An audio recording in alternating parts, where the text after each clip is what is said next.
আচ্ছা, কাপড় সাফ করবে কে? না তো বউ। ভাত রান্নবে কে? না তো বউ। আজকে শাশুড়ি হিসাবে মা বোন আপনাকে বলছে, আপনার বাড়িতে পরে বউটার উপরে আপনি, পরে মেয়েটার উপরে আপনি কত টর্চার করেন জানেন?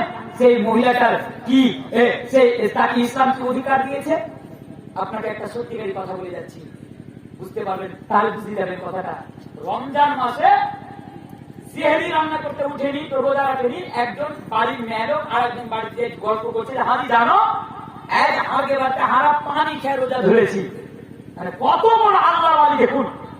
অন্যজনের বাড়িতে যা বলছে যে আজকে বাড়িতে পানি খেয়ে রোজা ধরেছি, বলছে কেন বাড়িতে পানি খেয়ে রোজা ধরলাম? মানে ভাত ছিল না, অন্য কোন জিনিস খাবার ছিল না। বলছে কি করবো, কোন কুলের ছেনার বেটি কুলের ছেনাকে ঘরে তুলে নিয়ে শুনো রাইতে শুতে রেখেছে, উঠেনি, রাতে উঠেনি। কিন্তু আপনি তো বাড়িতে ছিলেন, আপনার বাড়িতে তো আরেকটা আপনার নিজের মেয়ে আছে, দুটা মেয়ে আছে, ওদেরকে কেউ একবার বললেন না কুলের ছেনার বেটি কুলের ছেনা? ওই পরের বেটি আপনি কুলের ছেনার বেটি কুলের ছেনা আপনি বলে দিলেন কেন?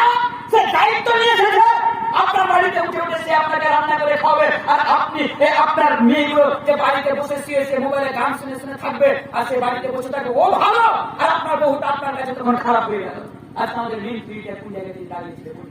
বউ একটু অসুস্থ, পেটে লাগছে, রান্না করতে উঠিনি বলে তারা রান্না করতে উঠিনি, আর বউকে বসে কুলেছে না রুটি কুলেছে না। এ হচ্ছে আজকে আমাদের মেন বউ সম্পর্কে কত দরকার। আজকে বউকে নিয়ে আজকে আমাদের সমাজে সব করবে বউ, আর বউকে কিছু একটু ভুল করলে গরু পিটা করে আমরা তার বউকে পিটাতে শুরু করে দিলাম। বউ পিটানো মুসলমানদের কাজ। আমি হাদিসটি বলে যাচ্ছি, বাস্তব কেন আমি আপনাকে বলে যাচ্ছি আজকে।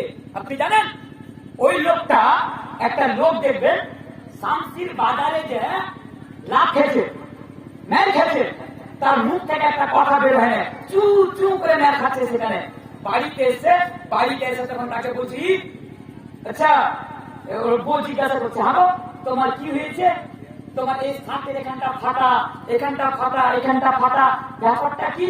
তখন ওই লোকটা উত্তর না দিয়ে তখন বউকে বড় করে রাঁধাচ্ছে, মানে বউকে পিটাচ্ছে।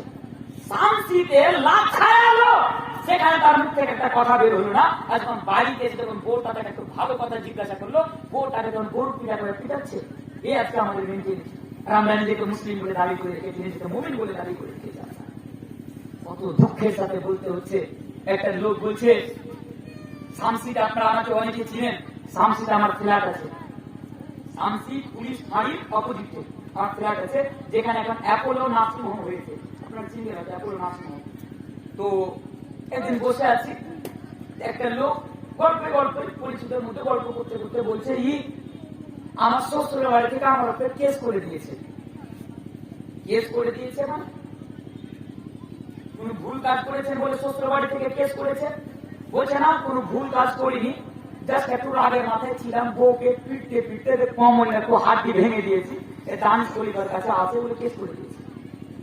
মানে হাড্ডি ভেঙে দিয়েছি, ভুল হল না, এটা মারতে মারতে হাড্ডি ভেঙে দিয়েছি, বউ পিটে খুব বড় মত। শুনুন হাদিস আমি আপনাকে বলে যাচ্ছি, আল্লাহ রাসূল জনাবে মুহাম্মদুর রাসূলুল্লাহ সাল্লাল্লাহু আলাইহি ওয়াসাল্লাম বলছেন, খায়রুকুম খায়রুকুম লিআহলিহি ওয়া আনা খায়রুকুম লিআহলি। এর মানে জানেন? আল্লাহ রাসূল বলছেন, খায়রুকুম খায়রুকুম লিআহলিহি ওয়া আনা খায়রুকুম লিআহলি। তোমাদের মধ্যে সবচেয়ে অতি উত্তম মানুষ হচ্ছে সেই, তোমাদের মধ্যে সবচেয়ে অতি উত্তম ব্যক্তি হচ্ছে সেই যে ব্যক্তি তার আহলে আয়ালের নিকট অতি উত্তম, যে ব্যক্তি তার বউর কাছে অতি উত্তম। তাহলে এই হাদিসটা থেকে একটা মাসআলা বের হলো, আর সেই মাসআলাটা হলো কি?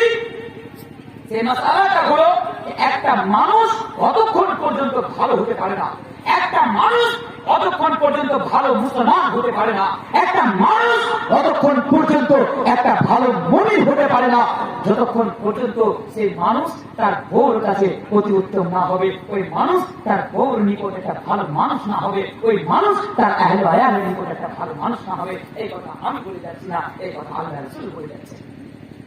ভাই আমার, বন্ধু আমার, তাই একটা অনুরোধ করে যাবো আমি আপনাকে, ওই মানুষটার উপরে আপনারা টর্চার করেন না, যে মানুষটা আল্লাহ তাবারক ওয়া তাআলা পবিত্র কোরআনের মধ্যে বলেছেন, আরে লিতাসকুনু ইলাইহা, তোমার শান্তির জন্য আমি তাকে পাঠিয়েছি, तुम्हारे आराम के लिए, सुकून के लिए, चैन के लिए मैंने तुम्हारी बीवी को पैदा किया है। लितासकुनू इलाइहा।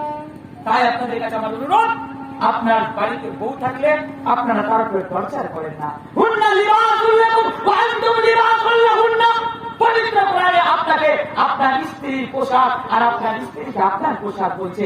আপনি আপনার স্ত্রীকে মানুষের সামনে তার বেইজ্জতি করিয়েন না, মানুষের সামনে তাকে গালি দিয়েন না, মানুষের সামনে তাকে ছোট করিয়েন না। আরে আপনার বউকে সম্মান দিতে শিখুন, আপনার বউকে সম্মানের সাথে আপনি বাড়িতে রাখুন। মা বোন আমার, আপনার বাড়িতে যদি বউ হিসাবে কেউ এসে থাকে, আমি জানি আজকে আমাদের সমাজে বউ শাশুড়ির মধ্যে দ্বন্দ্ব, বউ শাশুড়ির মধ্যে ঝগড়া লেগেই থাকে। মা বোন, আপনার ছেলে হিসাবে আমি আপনাকে অনুরোধ করে যাবো, আপনার বাড়িতে ওই পরের বাড়ি থেকে একটা বেটি এসে ওই বেটিটাকে নিজের বেটি করে রাখুন, ওই বেটিটাকে ভালোবাসুন, ওই বেটিটার খেয়াল রাখুন, ওই বেটিটার প্রতি একটু লক্ষ্য রাখেন।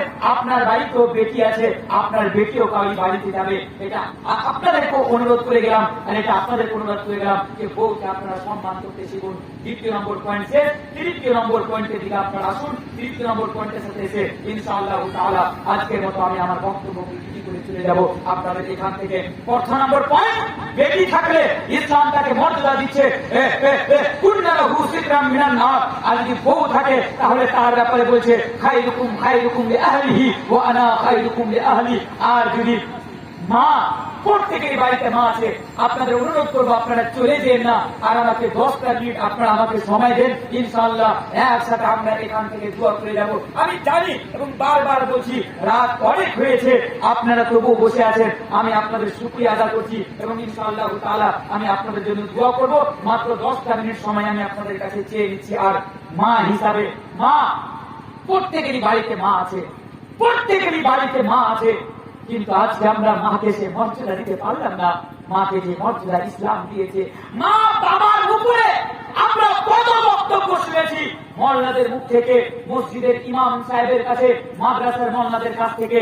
তারপরেও আমরা এত হতভাগা, আমরা এত কপাল পোড়া যে আমরা ওই মাকে মর্যাদা দিতে পারলাম না, ওই মাকে মর্যাদা দিতে পারলাম না। যেই মা সম্পর্কে হাদিসে বলে, আরে যেই মা সম্পর্কে ইসলাম বলে যে শুনো, তোমার উপরে পুরো পৃথিবী যদি রাজি থাকে আর তোমার মা যদি তোমার উপরে নারাজ থাকে, রিজাল রব্বি ফি রিজাল ওয়ালিদ ওয়া সাখাতু রব্বি ফি সাখাতিল ওয়ালিদ। আলাদা এখানে বাদকেও শামিল করা হয়েছে। তবে আমার পয়েন্ট মাকে নিয়ে বলে মায়ের উপরে বলে যাচ্ছি, আল্লাহ রাসূল বলছেন তোমার উপরে সারা পৃথিবীর মানুষ যদি রাজি থাকে, তোমার মা যদি তোমার উপরে নারাজ থাকে, তাহলে আল্লাহ তোমার উপরে নারাজ থাকবে। ওই মা, যেই মা সম্পর্কে আল্লাহ তাবারক ওয়া তাআলা এই পবিত্র কোরআনের মধ্যে বিভিন্ন জায়গাতে বলে দিয়েছেন, নিজের হক বর্ণনা করছেন, তারপরে বলে দিয়েছেন এই মুসলমান তোমরা শুনো, তোমরা মাকে গালি দাও, তোমরা মাকে, তোমার মা বিরুদ্ধ হয়ে গেলে তোমরা তোমার মাকে ধমক দাও, তোমার মা বিরুদ্ধ হয়ে গেলে তুমি তোমার সন্তানকে নিয়ে, তুমি তোমার বাচ্চাকে নিয়ে, তুমি তোমার বউকে নিয়ে এই কাটলার মাছের খাল্লা দিয়ে তুমি ভাত খাও, আর মায়ের খালাতে তুমি কাঁটা দিয়ে আসো। ওই বউর কথা শুনে, বাচ্চার কথা শুনে, উমুকের কথা শুনে তুমি তোমার মাকে বাড়ি থেকে ধমক দিয়ে বাইরে করে দাও। আরে তুমি শুনো, আল্লাহ তাবারক ওয়া তাআলা বলছেন, ইসলাম বলছেন, আল্লাহ কি বলছেন, ওয়াকাদা রাব্বুকা আল্লা তা'বুদু ইল্লা ইয়্যাহু বিল ওয়ালিদাইনি ইহসানা ইম্মা ইয়াবলুগুন্না ইনদাকা কিবারা আহাদুহুমা আও কিলাহুমা ফালা তাকুল লাহুমা উফফিন ওয়া লা তানহারহুমা ওয়া কুল লাহুমা কাওলান কারীমা ওয়াকফির লাহুমা জানাহা যুল্লি মিনার রাহমা ওয়া কুল রাব্বি ইরহামহুমা কামা রাব্বায়ানি সাগীরা। আবার শুনুন, এখানে বাদকেও শামিল করা হয়েছে। তবে আমি মায়ের কথাটা বলে যাচ্ছি, আল্লাহ তাবারক ওয়া তাআলা বলছেন, আরে তোমরা আমার উপাসনা করো, বান্দা তোমরা আমার ইবাদত করো, আমার ছাড়া কাউরি ইবাদত করো না। আর শুনো, खबरदार, हालात कैसी भी हो, सिचुएशन कैसे भी हो, परिस्थिति कैसी भी हो, माँ के साथ बुरा सलूक मत करना, माँ के साथ बेअदबी से पेश मत आना, माँ की नाफरमानी मत करना, माँ को तकलीफ मत देना, माँ को कष्ट मत देना।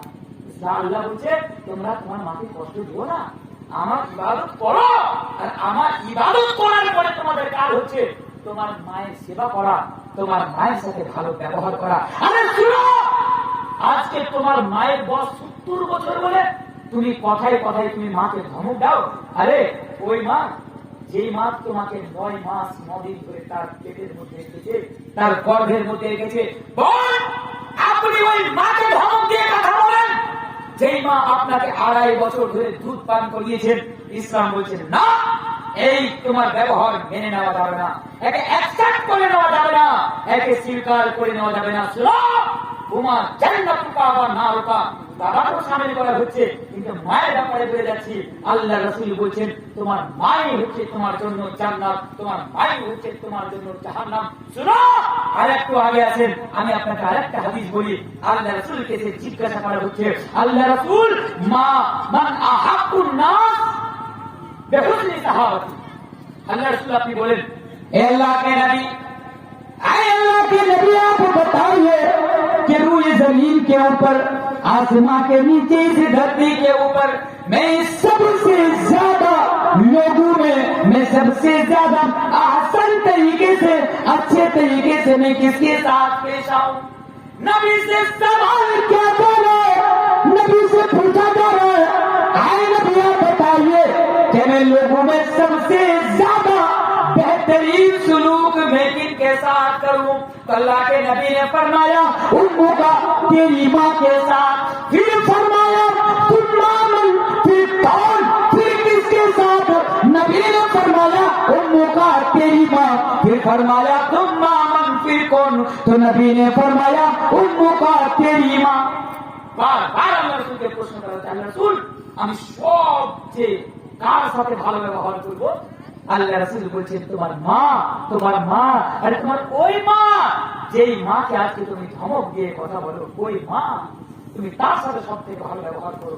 চতুর্থবার যখন প্রশ্ন করা হলো তুম্মা মান, তখন আল্লাহ রাসূল বললেন ক্বালা আবুকা, তারপরে তোমার বাবার সাথে। তাহলে এখানে এটাও বুঝতে পারলাম ইসলাম মাকে, নারীকে 3 ভাগ অধিকার দিয়েছে, ছেলেকে পুরুষকে 1 ভাগ, বাবাকে 1 ভাগ, মাকে 3 ভাগ অধিকার দিয়েছে। কেন? বাবার কি কোনো কুরবানির সন্তানের উপরে নয়? বাবা কি সন্তানের জন্য কষ্ট কাটে না? বাবা কি সন্তানের জন্য এই কুরবানি দেয় না? বহু কুরবানি রয়েছে বাবার সন্তানের প্রতি, বহু কুরবানি রয়েছে।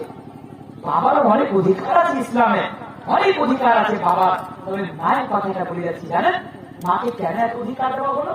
কারণ যে একটি কারণ হলো যে মা একজন ছেলের জন্য বহু কুরবানি পেশ করে, মা একজন ছেলের জন্য বহু কষ্ট করে। একটা কষ্ট আপনাকে বলবো, শুনে যান। আপনার গ্রামে কেউ যদি মাকে কষ্ট দেয়, তাহলে আপনি অন্তত এই জিনিসটা বলে দিয়ে, একজন মা প্রেগনেন্ট অবস্থায় যখন ডেলিভারির সময় নিকটে আসে, দেখতে পাচ্ছি আমরা একজন তার বউকে হসপিটালের মধ্যে নিয়ে যাওয়া হলো হসপিটালের মধ্যে। এবার তার স্বামী, মানে যে ছেলে হবে, তার বাবা একটা মিষ্টির ডাব্বা নিয়ে, মিঠাইয়ের ডাব্বা নিয়ে হসপিটালের গেটে দাঁড়িয়ে আছে, বন্ধুদেরকে কল করছে, বন্ধুদেরকে ফোন করছে, আর বলছে একটা খুশখবরি। বলছে কি? বলছে আমার সন্তান জন্ম নিবে, আমার সন্তান জন্ম নিবে, বা সন্তান জন্ম নিলে একটা খুশখবরি দিচ্ছে। কিন্তু ওই মা, তার পেটে সন্তান আছে, কিছুক্ষণ পরে তার ডেলিভারি হবে।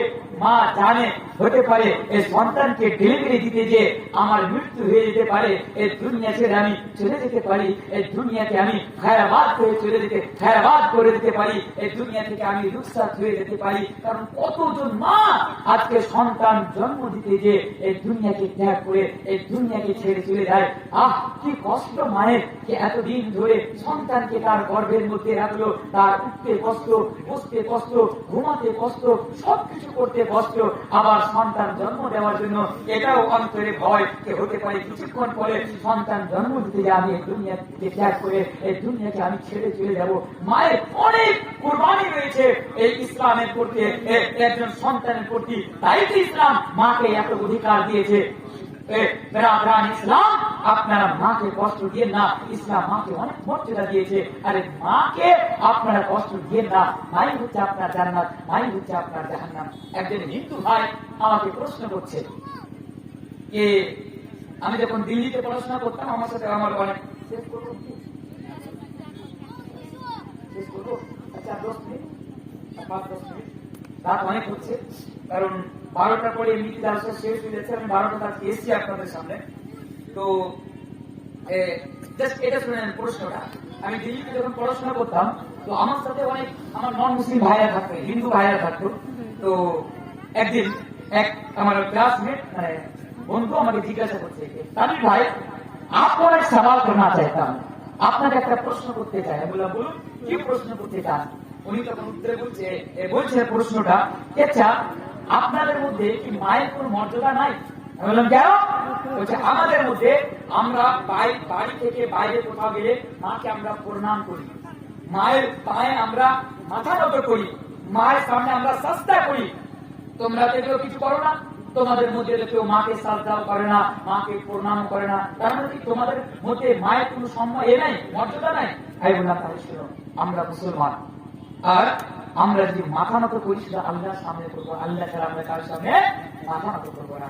আমরা যদি সাজদা করি শুধু আল্লাহর সামনে সাজদা করবো, আল্লাহ ছাড়া আমরা কারোর সামনে সাজদা করবো না। কারণ আল্লাহ ছাড়া কারোর সামনে সাজদা করলে এটা আমাদের জন্য শিরক হয়ে যাবে। আমরা আমাদের মাথা কাটিয়ে দিতে পারি, কিন্তু আল্লাহ ব্যতীত আমরা কারোর সামনে সাজদা করতে পারি না। তবে শুনো, আমাদের মধ্যে মায়ের কতটুকু মর্যাদা, তোমরা মায়ের প্রণাম করো, মায়ের পায়ের কাছে মাথা নত করো, মনে করো তোমাদের কাছে মায়ের মর্যাদা রয়েছে, আমাদের কাছেও মায়ের মর্যাদা আছে। যেমন সেই হাদিস, একজন যুবক আল্লাহ রাসূলকে এসে বলছে, আল্লাহ রাসূল আপনি আমাকে পারমিশন দেন, আমি আমি ময়দানে জিহাদের ময়দানে আমি যাব। আল্লাহ রাসূল বললেন, আচ্ছা একটা কথা বলো, তোমার বাড়িতে কি মা আছে? বলছে না। ইয়া রাসূলুল্লাহ, হ্যাঁ রাসূল আমার বাড়িতে মা আছে। আল্লাহ রাসূল বললেন, হে যুবক, তোমাকে ওই যুদ্ধের ময়দানে তোমাকে যেতে লাগবে না, যাও তুমি তোমার মায়ের সাথে ভালো ব্যবহার করো, তুমি তোমার মায়ের ইতাআত ফরমা বরদারি করো, তোমার মায়ের পায়ের নিচে তলে, তোমার মায়ের পায়ের তলে তোমার জন্য জান্নাত রয়েছে। একটা হাদিস আছে যে তোমার মায়ের পায়ের পাশে, কদমের পাশে জান্নাত রয়েছে। তাহলে বুঝতে পারলাম যে মায়ের পায়ের নিচে আমাদের জন্য জান্নাত। তাই তো আল্লাহ রাসূল বলছে ওটাই তোমাদের জন্য জান্নাত, ওটাই তোমাদের জন্য হারাম। তাই অনুরোধ, আপনারা মাকে আপনারা খারাপ ভাষায় কথা বলবেন না, অকথ্য ভাষায় মায়ের সাথে কথা বলবেন না, মাকে কষ্ট দিবেন না। 3টি পয়েন্ট নিয়ে আমি আপনাদের সামনে প্রায় 1 ঘন্টা 25 মিনিট ধরে আমি আপনাদের সামনে আলোচনা করলাম। আজকে এই শেষের বেলা আমি যে মেসেজটা আমি আপনাদেরকে দিতে চাইলাম, সেই মেসেজটা আমার হচ্ছে এই, বাড়িতে মেয়ে থাকলে মেয়েকে আপনারা বোঝ মনে করবেন না, মেয়েকে ভালোবাসুন, মেয়েকে শিক্ষা দিন, দিনী শিক্ষা, দুনিয়াবী শিক্ষা, যেটাই শিক্ষা, উচ্চ শিক্ষায় শিক্ষিত করে আপনি আপনার মেয়েকে তুলুন। তবে মনে রাখবেন, আপনার মেয়ের প্রতি আপনার যা দায়িত্ব, সেই দায়িত্বগুলো আপনি পালন করুন। ইনশাআল্লাহ কোনদিন যদি আল্লাহ আমাকে বাঁচিয়ে রাখে আর আসি, তাহলে শুধু দায়িত্ব সম্পর্কে ইনশাআল্লাহ তাআলা ঘুরে আলোচনা করে যাব। একটি পয়েন্ট। দ্বিতীয় নম্বর পয়েন্ট, আপনার স্ত্রী যে শুধু আপনার জন্য তার আত্মীয় স্বজন, মা বোন, ভাই বোন সকলকে ছেড়ে আপনার কাছে চলে এসেছে, ওই স্ত্রীর সাথে আপনি ভালো ব্যবহার করুন, তার সম্মানে রক্ষা করুন, তাকে তার মর্যাদা দিন, তার সাথে তাকে ভালোবাসুন, তার লক্ষ্য রাখুন, তার কেয়ার করুন, কারণ আর তার কাছে ভালো হন। আর ৩০ নম্বর পয়েন্ট, মাকে নিয়ে কয়েকটি আয়াত আর কয়েকটি হাদিস আমি আপনাদের সামনে তুলে ধরলাম। আশা রাখছি এবং আল্লাহর কাছে দোয়া করছি এই 3টি পয়েন্টের উপরে আপনারা আমল করবেন। তবে যেতে যেতে, আমি তো একজন উর্দু ভাষী মানুষ, কোন জায়গাতে চান্দা করি না, কোন জায়গাতে আমি কালেকশন করি না, আপনাদের এখানে চান্দা করবো না, আপনাদের এখানে কালেকশন করবো না। তবে যেতে যেতে আমি আপনাদের